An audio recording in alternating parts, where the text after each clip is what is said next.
these are islands in the middle of friggin' nowhere, 400, 500 miles out in the ocean.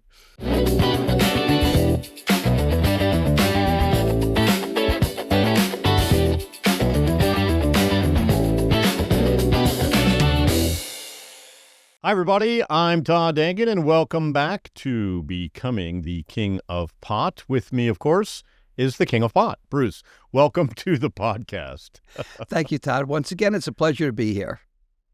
Always fun to have you. And back with us from last week, of course, is Captain Brett Douglas, who was one of your former and best captains, according to you, a Marine, a military guy, and a fisherman and a smuggler. Brett, welcome back so we can hear the rest of the story on this episode 9, which is part 2 from episode 8. So here's where we left it last week. Brett was about 40 miles offshore from San Francisco. His boat has broken down. It will not start. And then Bruce sets everything in action, sends 2 boats out to go rescue Brett. And you guys take it from there. Okay, well, first I want to say, Brett, you're broken down. What was your feeling when you're broken down? I mean, in your book, which is an amazing book for anyone who hasn't read it yet, the Golden Gate Smuggling Company, available on Amazon. But you said in there, what does a guy from Kansas, I forgot the name of the city, doing in the middle of the ocean with a fortune of marijuana aboard, floating off to Never Never Land or something along that effect, and you go, but I wouldn't want to be anywhere else. It was still really exciting. What was your feeling about that? Well, actually, I was disappointed because we had spent 2 or 3 months putting this all together. We'd been on the ocean for about 30 days, headed for San Francisco, and now here we are, about 30 miles from the Golden Gate Bridge, and we can't get there, So it was disappointment, but at the same time, geez, here we are. Like I said, last week we were calling friends because we got $30-40 million worth of pot, and we can't get into the barn. We can't make it home. So I was disappointed that we couldn't finish the job we started. Number one, and yeah, you're thinking at that point that you must be a failure, right? Well, no, I wouldn't take it that far. Here we are. Okay. I mean, we're pretty darn close. Like I said, we spent a month getting there, and we're there, and we know we're going to get it in somehow. It's just we were hungry. We had, like I said, we hadn't had a beer in 30 days. We hadn't had a hot shower in 30 days. We were on the back deck. We were cleaning ourselves, taking showers, but it was cold water. And our sheets, filthy bunk. Fishing boats aren't the cleanest cruise boats in the world. You know what I mean? Yeah.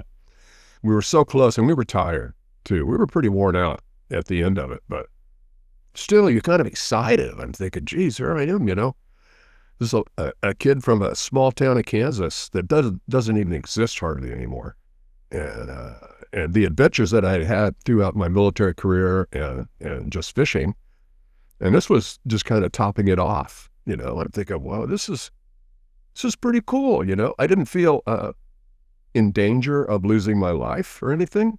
It wasn't like despair, but it was just, oh, damn, we were so close. And, now we have to call for help. And So as Brett called for help, Bruce, you went into action. I mean, you go into full crisis mode, right? Talk about that. Yeah, well, this was an absolute total emergency mode. And like I said last week, I ended up flying down or driving down to Moss Landing with $250,000. And actually, I don't think I went down there. I did go down there, but I gave the bag to Paul Hill. He went and bought the boat, got it rigged really quick as he could, and took off all by himself to go rescue Brett. Paul was another top seaman, grade A captain. So now, and then I sent the Shanty out because I sent 2 boats out. All right, because I could lose $30 or $40 million to marijuana. No big deal. There's another boat on the way down already by this time. I couldn't lose a qualified captain and crew like Brett and Surfer Bob. All right, those two guys were like primo guys, both of them. So rescue the guys. Screw the money. The money can come. We can always get more marijuana, but you can't get quality captains like this. All right, so that's what I did. So if he wasn't such a good captain, then you wouldn't have gone and got him.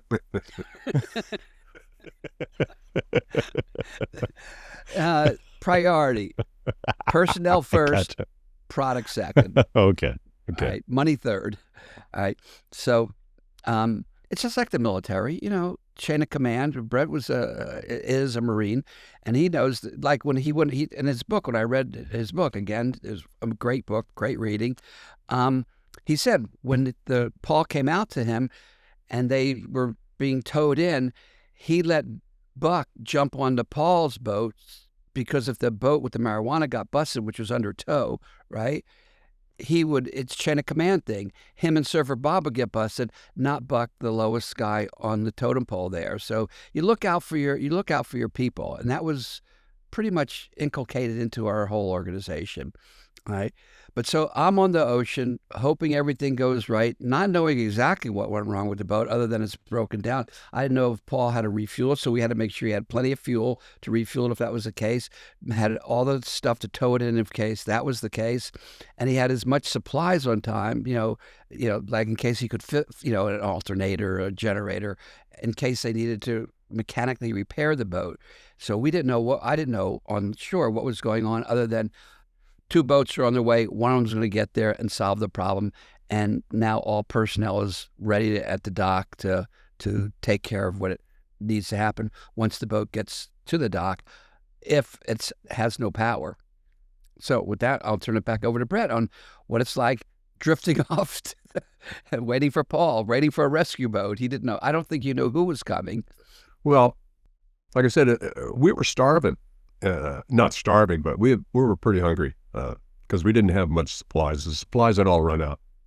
And, okay, we're drifting. But, okay, the first day, we got in contact with Bob's son, and then, you took over the rescue operation. But it took Paul, and, it took you and Paul. Paul Hill was the guy that drove the Falcon out. It took him a couple days to get to us. So we're still boat riding. We're just not going anywhere very fast. We're just kind of bouncing around. And again, I'm thinking, wow, this is kind of cool. I didn't really feel in danger because these boats are tough. The boat was not going to sink. The wind was blowing about 20 knots, typical spring weather off the coast of Northern California. The seas were running 10 to 12 feet. We're getting bounced around and we're just hanging out. And but that first night, we finally got in touch. There was a rescue mission on the way. We just had to wait until somebody showed up. And an interesting thing okay, so the sun rises on the second day, and we're just hanging out. And then there's a lot of traffic through there with big freighters and oil tankers and stuff. We're talking boats 800 feet long and stuff. And this one is headed right for us, and we can't move. Yeah. And we're watching, he's getting closer and getting closer. And I'm trying to call him on the radio, go, hey, you see us? Don't run us over. And he was within 400 yards from us. When the captain came back and said, hey, can you hear us? Can you see us? And we got a reply, goes, yeah, because I can see you. I just wanted to come by and see if you were okay. And I'm thinking, that's bullshit. I've been calling you for 30 minutes, and I could have told you. Well, it's not easy to turn one of those big tankers, is it? Yeah. But anyway, he missed us and went on by, and I'm going, yeah, we don't need no help. We're just changing the filters. So, and then again, we were just waiting. You just wait. That's all we could do. We couldn't move the boat. So, what's that like, waiting? Or were you just really unfazed by it? Pretty unfazed. I mean, I've been living on the ocean for 3 or 4 years by then. Like I said, it was a tough boat, steel, It wasn't going to sink. The ocean wasn't going to beat it to death and beat it into pieces. Yeah. We weren't in no danger of running aground, for sure. And so it was just kind of waiting, and it was kind of cool. Well, the cool part was the engine wasn't running anymore, because those things make a lot of noise. Yeah, sure. Yeah, and that big diesel had been running for 30 some odd days straight. And finally it shut down, and all you could hear was the wind and the waves, and so, I mean, Couple of seagulls once in a while. yeah. And, I mean, it was like, what's the music that they got on YouTube, that, the morning melancholy type music?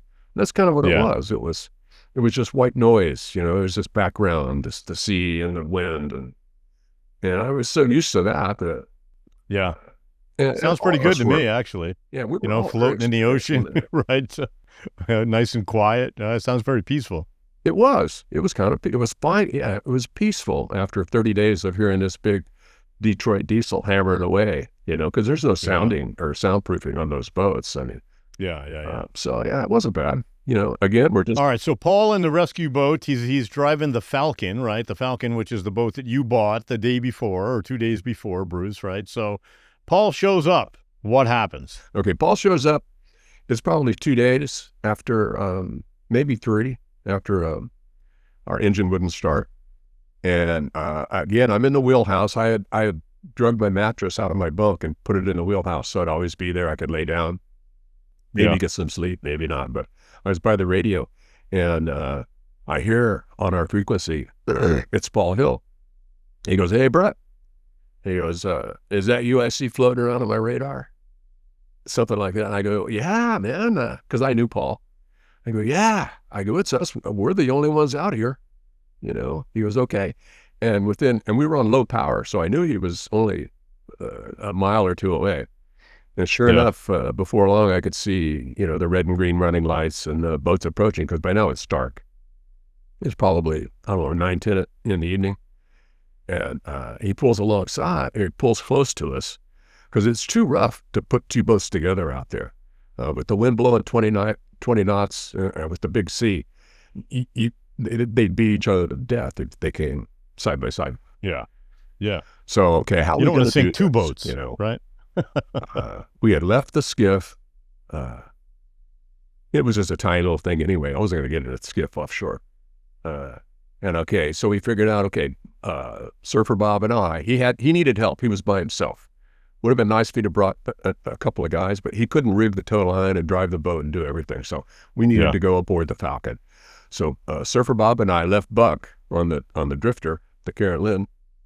And I go, "Okay, Paul," I go, "just get close enough to us and we'll jump from Karen Lynn to the Falcon." He's like, "Okay." And so he's up there. He's up on what we call the flying bridge, where it's up above, where you can see what's going on. He's backing this boat down. And he got to within about 2 feet, maybe 3. And we both just jumped from one boat to the other, as because they're bouncing up and down. Yeah. And so you got to time it, kind of to when they're close together. And then, okay, here we go. Boom, we jump on board. I land, it's slick. I land, I'm like on my face, on my belly, and I grab the cleat, and I go, "Go, go, go, man." Because if they bump together, they start slamming together. Something is going to happen, and it's going to be bad. So he says, I'm going. Okay, and he did. He pulled out away. And the first thing Surfer Bob and I did was go into the galley and try to find something to eat. And Paul had just gone by the deli, picked up a couple sandwiches, but we ate everything that we could find pretty much. And then we spent the rest of the night rigging the tow line out of dock lines and stuff. And in the morning, when it got light, we came back close enough to the Karen Lynn to throw the tow line over so Buck could secure it on the Karen Lynn. And away we went towards San Francisco. And Surfer Bob and I stayed on the Falcon watching the tow line, making sure, it was still secure the whole time. Because it probably took us all that day, that night, and pretty much all the next day to get to San Francisco. Because we could only do about 3 knots Yeah, sure. That's walking. Towing another boat. You can sure. walk faster Yeah. than that. Right. But you couldn't go much faster because it wasn't really a tow line. The Falcon wasn't really a towboat. You know, we didn't want to break things. And Yeah. so we're just kind of cruising. And we go outside the salmon fleet because it's salmon season at Half Moon Bay. And we're doing about 3 knots. Okay, we don't want to come in until dark because the Coast Guard was not allowed to do a safety inspection after dark because the Coast Guard could legally stop any boat they wanted to during daylight hours just to come aboard and call it a safety inspection. Yeah. After dark, that was not allowed. So we always waited until after dark before we went under the Golden Gate Bridge. So as we approach, you know, I felt, well, you know, if we get busted, which we thought we probably were, we figured it was a 50-50 chance. The people on the boat full of pot are the ones that are going to face the major legal problems because the guys on the towboat can just say, hey, we just saw a boat in trouble. We came up. We didn't know. We thought it was just a fishing boat. So, okay, so Surfer Bob, he was in the Navy, and I was in the Marine Corps. So we go back aboard. We get close enough again once we get inside close to the bridge because the seas were a lot calmer, so the boats could come together more safely. And Bob and I jumped back aboard the Carolyn, and Buck jumped aboard the Falcon. So we coming in, and like I said, we're only going 3 knots walking speed, and we're going right by San Francisco, downtown San Francisco. It must have taken us like 4 or 5 hours to get to the dock at Richmond because you got to go around Alcatraz Island, you know, for people that know San Francisco Bay. And I remember we're just Bob and I were just hanging out, you know, looking at at San Francisco and thinking of the nightlife and thinking, boy, I sure wish I was in North Beach, a big Italian dinner or something, you know. And Yeah. and I'm smoking a joint. I mean, what the hell? We got, I don't know, 20 or 30 tons of it. And funny thing, Surfer Bob didn't smoke dope. Never did. Still doesn't. Oh, that's funny. Yeah, that is kind of ironic, I think. But Yeah. anyway, so we're just standing there going, hey, if we're busted, we're busted. We're going to be on the front page of the newspaper at least, you know. But hell, here we go. And one thing that really kind of concerned me was Bruce had sent one of the speedboats out to check on us, to make sure everything was cool, and also to recon for Coast Guard boats or something like that. And I remember this one boat kept coming up close to us and kind of looking at us, and I'm going, who the hell are these guys, you know? But it was Bruce, it was our guys, you know. Bruce had sent them out, so. Right. Yeah. But anyway, eventually. Your own guys spying on you, right? That's good. But eventually, here we are. We get into the dock, and you know, we work it into the pier, tie it off, and boy, felt such relief that wow. Yeah, I bet. Finally here, you know. I bet. We made it. And the offloading. All right, Bruce, what are you doing at this point? They're creeping their way into the dock. You know it's coming, right? Because you know that Paul has connected with them. What's happening on your side? Well, it was actually quite of a concern to me because you got a boat pulling another boat, and how are you going to get that into the dock? All right, so the front boat can't pull into the dock because the back boat won't have room. So I had Mark go out in the speedboat. He was out there. That was Mark in that speedboat. Helped maneuver the boat a little bit, and then I walked out. You know, the pier had a V on it because it was these were pilings. Okay, so I walked all the way out to here to the very, very end because I was a gymnast and sort of, you know, had good balance. And then they threw me the rope, and then I actually pulled the boat, which is very easy to do, all the way into here, and then you go a little bit further down in here, this section here. All right. So I just want to make sure everything was ready and organized for a massive, very quick, like we always did, quick offload and getting that boat in there. So that was my job, is organize the crew to make sure that happened. We did. It all happened picture perfect. You know, for a boat to break down and to rescue it like that and to tow it in right past the Coast Guard station, underneath the Golden Gate Bridge, around underneath the San Rafael Bridge, into the dock, move it into the dock, pull it into the dock, offload it onto the trucks and get those trucks out of there was really a logistical feat. But it all worked perfect. Everyone did their job, and we were pirates. That's what pirates do. We were outlaws and bandits and, and swashbucklers. And we all saw ourselves as that, like that. We never saw ourselves as bad guys. I mean, the Coast Guard was the bad guys. The DEA was the bad guys. Yeah. We were the heroes bringing medicine to people. We didn't call it medicine back then, but bringing the stuff to raise your consciousness and get you high. And just a lot of fun. So talk about that offload. Talk about, the intricacies of the offload, knowing that you have all this weed on board. It's been floating out. It was just saved. I mean, you guys got to be on extra special high alert. Yeah, it was the same as always. Guys in the hole, 3 guys in the hole, switching out every 15 minutes so don't pass out because it's really hot down there and it smells a little bit from the, the marijuana. And bales go onto the deck. From the deck, it goes onto the dock. From the dock, it goes into the trucks. 3 guys in the truck stashing it nice and neat. The first truck leaves, all right, and we're all, then the other truck, and you start the truck the same time. So when that truck starts, because you don't want, a bunch of trucks starting at the end of a dock, the other truck starts its engine, and the first one leaves, the other one backs up into its position. And while we're offloading the second truck, you're watching the first truck go over to San Rafael Bridge, and that's when you feel really relieved because it's on the way to the stash house after all that journey that Brett just outlined, all the way, getting the boat ready, going down there, running out of fuel, getting the pot from the center of Colombia to the west coast of Colombia, having the village store it, loaded onto the boats, all the way back up, breaking down, all that stuff. That truck going over the San Rafael Bridge while you can actually see it is, whoa, we did it. The feeling of elation, there is nothing like it. The excitement, the adrenaline rush. I don't even know what kind of rush it is. It's way more than just adrenaline rush. It's better than winning the Super Bowl, or it's comparable to winning the Super Bowl. All right, that's that from your many times that you've won the Super Bowl, so you can make that comparison, right? But yeah, you see the guys jumping around and hugging each other, especially on your Facebook page with the Dolphins. Some of that stuff is incredible. And the joy, especially that one play that they did anyways. But you feel that. I mean, Brett, how do you feel when do you feel that same sense of elation? Or are you just you're hungry? You're just glad you got some food in your stomach after all that time? It was just relief because I didn't have to do anything anymore. I didn't have to lift those heavy bales up to the pier.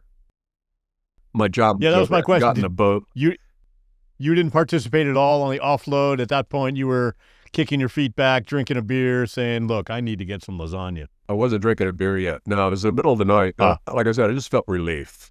Here we are. We made it. We're safe. Me, Surfer Bob, Buck. We're here. We did it. And you got 25 or 30 grand coming your way. Oh, I got a lot more than that coming my way. No more. Yeah. Oh, because you were the captain this time, right? Yeah. So what does a captain make for a load like that? I made $140,000. Nice. Yeah. $140. I needed. And that was $1980. So multiply that times 4, and you get what it is today. Yeah. Yeah, and that's probably more money than you'd ever seen at that point in your life. The 25 was more money than I'd ever seen in my life. Right. So 140.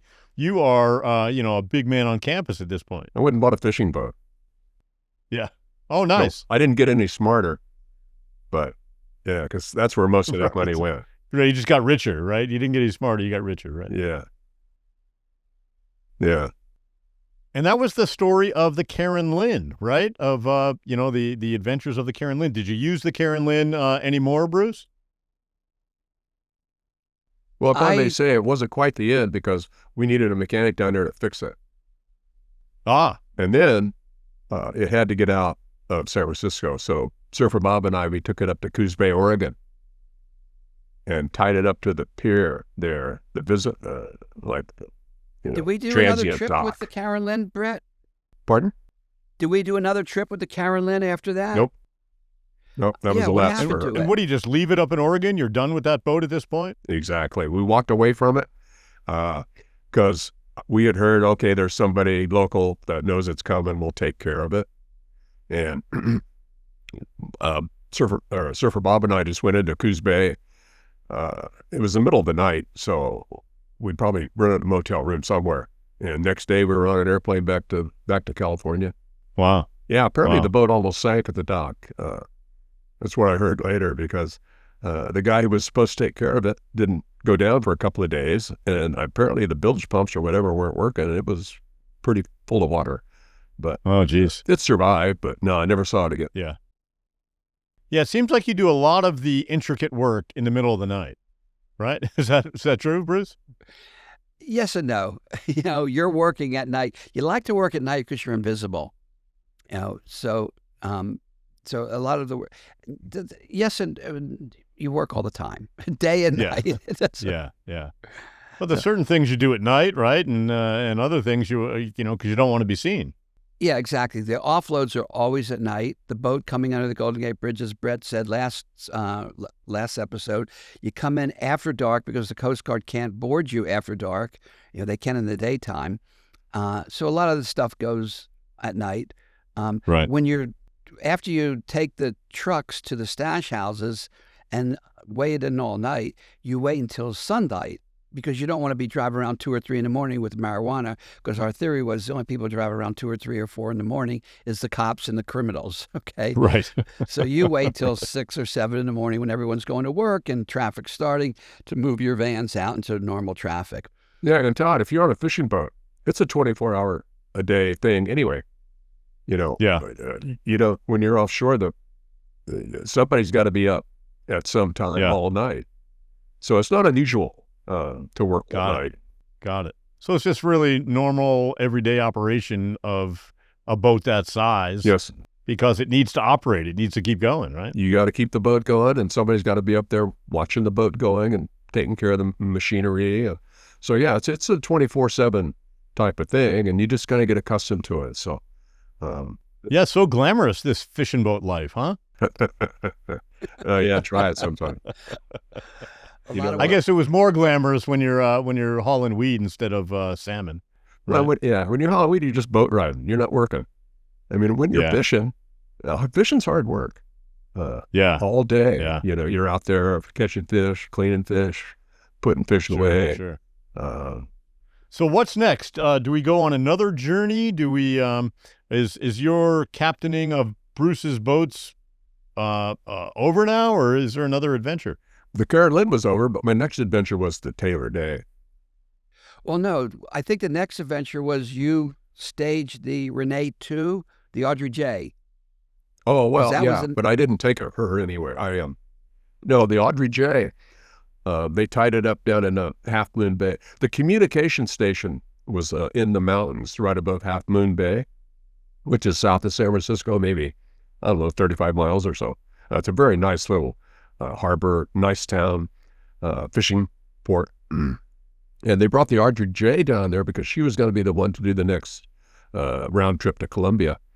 And we always put in new radios, more batteries, rewired it, made sure. And how big's the Audrey J? She's about 65 feet, 70 feet maybe, I think. Steel, tuna boat. And so I moved in with Bob Son and Geppetto up in the mountain, and every day we would come down and work on the Audrey J. And this was run by Big Don's younger brother, Gary. And his crewmate was an interesting guy. He played bass in a rock band. I'm not sure what his seaman qualities were, but I know that Gary knew. He'd grown up in a fishing family, so we were secure. But yeah, that was my next. It wasn't really an adventure. I was just staying up at the communications station and working on the Audrey J for probably 3 or 4 weeks. I mean, it takes a while. Yeah. And then the Audrey J. Yeah, so you knew what you needed, certainly, because of everything that happened, right, on your on the adventure on the Karen Lynn. So did you get different fuel filters for the new boat? Got the right ones, for sure. Yeah, made sure they were the right ones. Yeah, this was Audrey J was a good, tough boat. It was a tuna boat as opposed to the Karen Lynn was a drag boat, strip boat. Got it. Different characteristics. And what's the difference? Well, the tuna boats are designed to be offshore for a month or so at a time. So they have fuel tanks big enough to supply their engines for 30 days or more.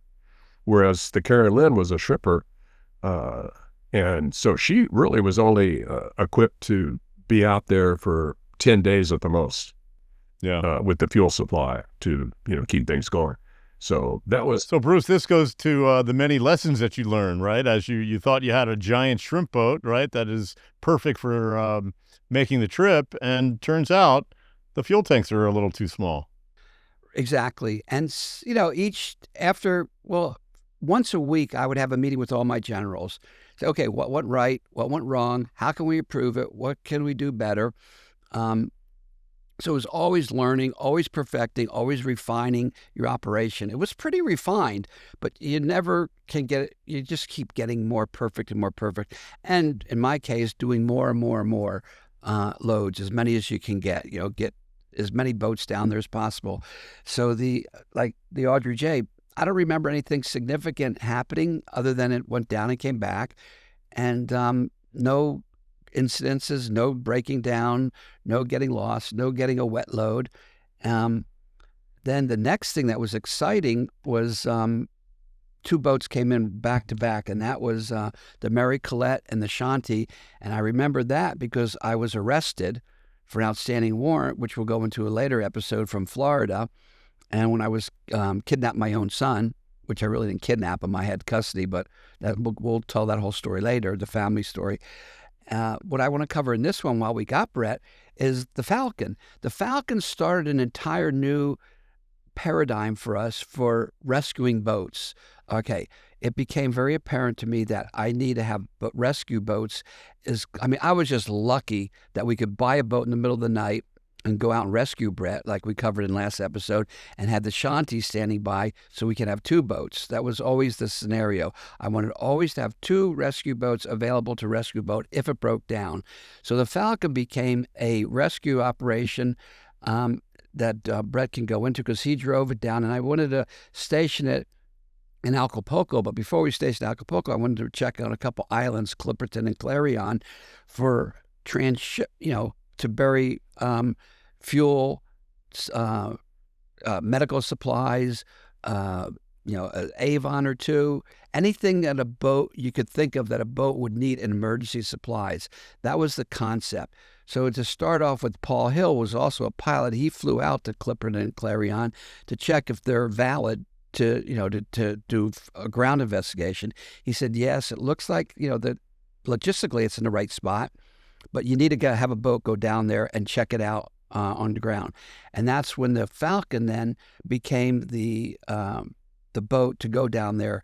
And I'll turn that story over to Brett, because he was one that captained the Falcon on the way to at least one of the islands, and he'll tell you what happened on that adventure, because that was a bit of an adventure. And it also goes to show you that when that was done and that Falcon ended up in Acapulco, at that point I had boats from Costa Rica, smaller boats, because had a front there of doing jojoba bean plantation and creating a fishery down there as an excuse for having all those boats, all the way up to Coos Bay, which is where the Karen Lynn was, as emergency rescue boats, just in case we had another breakdown like Brett had, as he covered in last episode. So, Brett, what happened with your involvement with the Falcon and the reconnaissance on the 2 islands? Well, the idea of the Falcon, it carried plenty of fuel. Tell us about the Falcon before you start, and how big it is, and how many crew members you got, and all that, so we can really kind of, paint a picture. Okay, well, the Falcon was, like I say, it was like PT boat. It was plywood, but it was long. It was probably 100 feet long, maybe 20 feet on the beam wide. And when it was built during World War II, it initially had V16 engines. So it had huge fuel tanks to supply the fuel for these big engines. But after that, some guy bought it surplus, because, the government sells stuff like that. And he replaced the V16s with 6-cylinder engines, diesel engines. So it wasn't very fast, because it was built to go like 35, 40 knots. But now it went 7, 8 knots max, which was but it was a very comfortable boat. It was huge. It was built to have a crew of maybe 10, 12, Navy seamen. And we were just 3 guys. It was me, Harley, who wanted to get back in the game, you know. So Harley's back. He heard about your adventure and wanted to get back in. Harley's back. Yeah, because we've done it successfully a few times and we're making big money and he's not. So, okay, so he's back. Yeah. He wants to go get back in. Okay, come on with me. Because we were good friends. I like Harley. And the third crewman, there was only 3 of us, was the mechanic, a mechanic, who had been living on the boat and kind of taking care of it. And he was a mechanic. He knew the engines. And so, hey, man, you want to go? We're going for a boat ride. You want to go? He goes, yeah, sure. So there were 3 of us when we left. And like I said, it was a huge galley, big refrigerators. We took everything. We lived pretty comfortably on that boat. The only funny thing, ironically, was we stopped in San Diego to refuel before we left because we're going on a, couple 1,000-mile trip. And I knew some guys in San Diego from my military days, and I go, hey, we want to score some pot before we leave. Oh man, we'll set you up. We got this guy, and he gave us these. We bought these couple of ounces of this. It looked beautiful. There was these big, gooey buds, and they were long. And so, okay, great. Oh, we paid a couple $100 for it, whatever it was. So we get offshore. We head out, and I can't remember the mechanic's name. I think it was Dave. He didn't smoke. But me and Harley, we go, hey, let's roll a joint. So we roll a joint, smoke this big fat reefer. Okay, we're sitting there, kind of looking around, looking at each other. And finally, Harley goes, hey, man, you getting stoned? I go, no, I'm not. Let's try it again. So we rolled another joint, and for whatever reason, this big, stinky buds didn't have any THC in them. And we weren't getting stoned. I went, what's happening there? This is crazy. But anyway, by then, we're a couple 100 miles headed to Clarion Island, so we can't go back. So, okay, no big deal. We just threw it over the side, actually, because we thought, boy, if anybody stops us, we don't get it busted for weed that doesn't get you hot. So, sure. But yeah, the Falcon was a good boat, good, solid sea boat, a lot of room, very comfortable. It was a very good boat to drive around. It would have made a perfect rescue boat to put in Acapulco. Nice. All right. So what was happening? You're driving at where to go provision something? No, the first stop. No, we weren't stopping for provisions. We had plenty. Our first stop was to recon Clarion Island. We were going to go to Clarion and then Clipperton, which is Clarion Island is I don't know, maybe 2,000 miles south of San Diego. It's a very popular spot for the sport fishing tuna fleet. They go down there on 10-day trips because there's a lot of tuna there. And I had talked to some guys. I said, hey, what's going on at Clarion? Because we were going to use that as a supply point, emergency stop, whatever. Because, well, there's Mexican military there sometimes. Okay. So, we boom, we're driving to Clarion, and Clarion comes into sight, I think early in the morning. We wanted to be there early in the morning so we could recon and scout it out.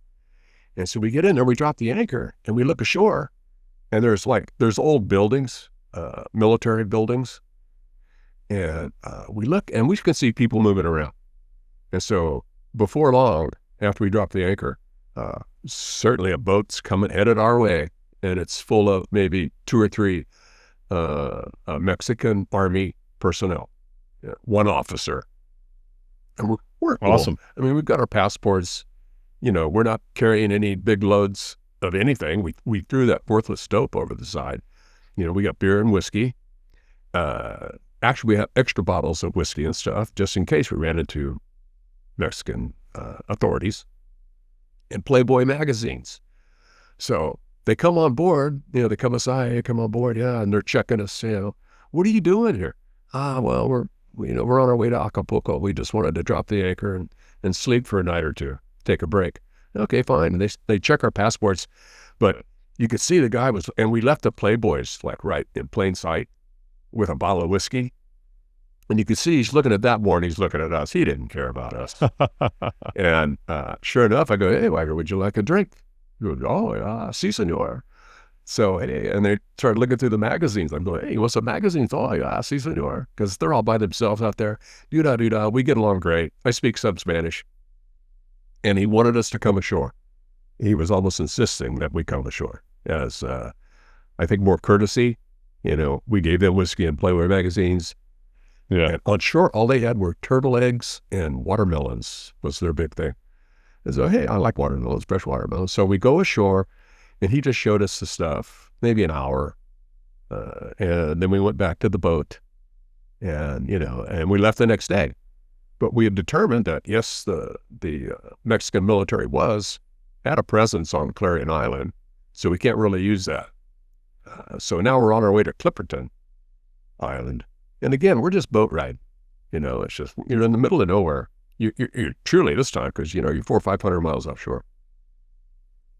And I'm on watch, and it's twin engines, so you've got the tachometers, and the gauges. And I'm just sitting there, and I noticed that one of the tacks had gone to zero. One of the engines wasn't running, which you couldn't really hear because the other engine was running, making noise. So, well, that's funny. So I shifted to neutral, hit the start button, started right up. I'm like, oh, that's kind of weird. So I put it into forward, and boom, it immediately shut down again. So I went, oh, shit.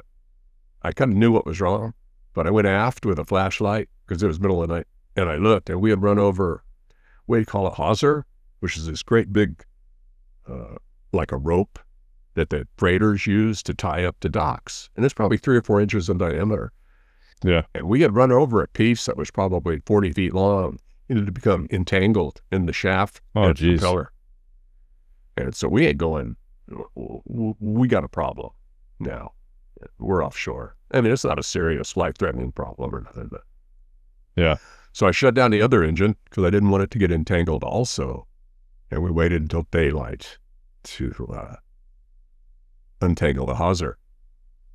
Yeah, you got to jump in the water with a scuba tank on or something and get that fixed. Huh? Well, yeah, we didn't have any I want to of that. interject something, mask, guys. We had a snorkel and a mask. Can you hear me? Hacksaw. Yeah. Um, Yeah, we can, Bruce. What are you saying, Bruce? Yeah, I want to interject something. This is going on. Now, I want to describe from my perspective what's happening. You got a $250,000 boat out there. You had a provision to the hilt, doing an entire reconnaissance operation that is totally separate from all the smuggling boats going back and forth to the dock, to all the laundering of the money. This is just one piece of what we were doing in this, in the company. And this is a bit, as you can hear Brett talking about it, it's a big, giant operation. It's, you got 3 guys, huge boat, 100-foot some boat, going down there doing reconnaissance, checking everything, having their own adventures, breaking down, running over ropes in the ocean. And again, you asked me, what did I do? I was coordinating all this, keeping track of all this. Okay, while this is happening, we're getting other boats in rescue positions, because this is setting up rescue operations in the entire West Coast from South America to the top of North America, in case a boat broke down again. A critical component, just like laundering money was a critical component, but totally separate than just bringing in boats left and right. So I just want the audience to get that piece of what Brett's doing as an integral part and a separate little part of this giant company that we were running. It was, we were in our 20s, by the way, right? So it blows me away listening to these stories. I go, wow, we did all that in our 20s. So, okay. So with that, I'll turn it back over to Brett. Yeah. Yeah, so that is pretty crazy that you guys are in your 20s and you're doing all of this high risk, high stakes, but you're all pretty mellow about it, right? Is it because you smoke a lot of weed, you're so mellow, or No. is that just your demeanor? We're experienced fishermen. You're offshore. Yeah. Things happen, Yeah. It wasn't, as they say, it wasn't my first rodeo. Yeah. So we got a problem. We can deal with it. Got it. Which, that's what we did. I mean, So, Bruce, you really brought in the right people to do the right jobs. That was probably very important to you. You had this incredible crew. All right, the Pacific fishermen were not like when I grew up in Florida. Anybody and their brother could take a fishing boat out to the Bahamas, which is a couple hours away, or 3 miles back then. Sometimes the freighters would come within 3 miles of shore and go out there and offload and come in through one of the many cuts. Not the Pacific Ocean. These were tough, rugged, experienced seamen. They were merchant marines. They were ex-military. They were seasoned offshore fishermen in tough ocean. The Pacific means the peaceful ocean. It wasn't peaceful. Yeah. When he did the offload that he towed in the 2 boats, as he covered in last episode, those were 12-foot seas and 20-knot winds. So, that's pretty big ocean, not like back east. So again, they were experienced, we were experienced smugglers, and we had the resources to cover any emergency that came up. And knowing that he was broken down, like as last episode described, and 2 boats went out to rescue him and successfully towed him in. And the fact that this is a boat that's going down there just to do a rescue, it gives people the sense of like there's a safety net out there. If something happens, they know how to deal with it, because they're so experienced, and we know how to deal with it, and we could throw as much money as we needed to solve the problem. So again, this really fascinates me, this whole reconnaissance and going out to, these are islands in the middle of friggin' nowhere, 400, 500 miles out in the ocean. Yeah. So, all right, with that, now. Yeah, it's just really crazy, that you guys were able to accomplish, this massive feat. And like you said, Bruce, out in the middle of nowhere, and just floating through the Pacific Ocean and bringing this incredible, product back to the United States. I think we are running out of time, so I'm hoping that, Brett, maybe you can join us later on in the season, and we can get some more stories from the Golden Gate Smuggling Company and the way you helped Bruce smuggle in all of that weed over the years. Can you join us later on? Yeah, sure. I mean, we haven't even gotten to the Taylor Day, which is a hell of a... Right. I know. There's so much to talk about. Yeah, before we finish up this one, can we real quickly do what happened to Clarion? Real quick, Brett, finish up how the Falcon ended up in Acapulco, and just so we end up the Falcon story of that boat. Okay, Sure. Well, there's 3 of us, and all of a sudden there was an ear infection epidemic where Harley couldn't go into the water and David couldn't go into the water. So it was up to me. But there was a white-tipped shark circling us. Hey. Oh, okay. And here's a life-changing thing for me, actually. So I went in, we put the inflatable into the water, and I was using a hacksaw and like a boat hook to clear the hawser, because it was big and tough. I had to cut it into pieces and get it away. But the one thing that really affected me, and I've never gotten off a boat since in the ocean, was I looked down, and it just, it's super clear water offshore. This is what they call the cobalt sea, when you hear about blue water sailors, this is what they're talking about. It's so crystal clear, the water. And I looked down, and you can only see about 600 feet down, 100 fathoms, and it just went into nothingness. You know what I mean? And that was the first time I really realized what a speck of dust I am on the world. Yeah. It was like, whoa, I am nothing here. And this shark was circling around. And I'm going, I don't belong here. I don't belong in the water. On the boat, no problem. I still go on. Been on boats all my life now. But I don't get off of them. Ever. Yeah, you belong on the water, not in the water. On the water, right? not in the water. You bet. Because, right. man, there are things down there that would just as soon crunch you up as, they make alligators look like little house pets, So how did the Falcon end? Well, we got it clear, but the hawser had bent the prop and shaft, so we couldn't really operate the boat. So we just turned left into Acapulco and put it into a repair marina and put it in the marina for repairs. Interesting story. We had a couple of days before we could go back to catch an airplane out of there back to California. And Harley, he's got these big Hells Angels tattoos. He's got these huge biceps. He's a weightlifter. He's a fearsome looking guy. Okay. So we go out and we do what they call the thing where you got a parachute behind the speedboat, Parasailing. Yeah. So we go parasailing. So I go up and, I'm fine, up and down. They take you off of a raft and they just launch you into the air and back down into the water. They come retrieve you. Okay. Well, Harley was probably outweighed me by 30 or 40 pounds. And he's this big, fearsome looking guy. And it's warm weather in Acapulco. So all his Hells Angels tattoos are on display. And when they took off, they bounced him off of the raft and drug him through the water for about 50, 60 yards or so before they could get him in the air. And I'm on the boat with these Mexican guys, and I don't speak Spanish that well, but they were concerned for their safety because they had just bounced this badass Hell's Angel guy across the water, and they didn't want to bring him down. They're going, they're like, I don't know what to do. What are we going to say? And they were really nervous that Harley was just going to beat the shit out of them when they got out. But no, it ended up okay. And then we caught a plane back to California. And then I think the Falcon stayed. I never saw her again. The boat. And that was it. Nice. But, yeah, that's what we did. We ended up in Acapulco eventually, but we didn't make it to Clipperton. We did Clarion, and like two days out of Clarion, and it was probably another 10 days to Clipperton.